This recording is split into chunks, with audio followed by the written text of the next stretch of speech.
I went there more as kind of to find my Filipino roots, my first time there, and that was 1974. And at that time, the Philippines was under the Marcos dictatorship, and I went to stay with my cousins who were actually living on the edge of one of the military bases in the Philippines in Cebu.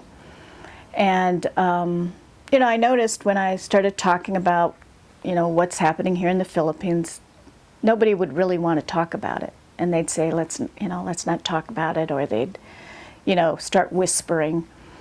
And so I became more curious, about, what the situation in the Philippines was. And the more I talked to people, the more people would say, no, we shouldn't talk about these things, or we're afraid.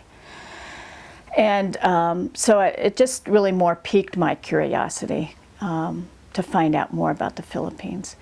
And so fortunately, when I came back, I actually stayed an extra month because I enjoyed being with my relatives.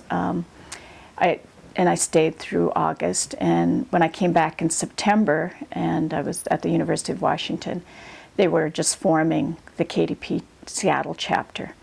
And I knew the people that, and Silme was at the center of forming the chapter. Of course, he didn't want me to join as his little sister, but it was other people that asked me if I was interested in coming to meetings, and they actually had the first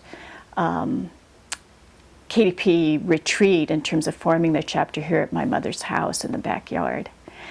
And people began to prod Silme, tell your sister, you're supposed to invite your sister to the meetings, and you're supposed to invite your sister to the, they protested the declaration of martial law here in front of the Seattle consulate, the Philippine consulate, and that was my first demonstration. And so I went. There was about, I'd say about 75, mainly students, Filipino students, demonstrating the declaration of martial law. And I remember my brother coming up to me and saying, well, if you're going to be here, you better put on this mask because we don't want Mom to see you here, right? And so that was my first demonstration.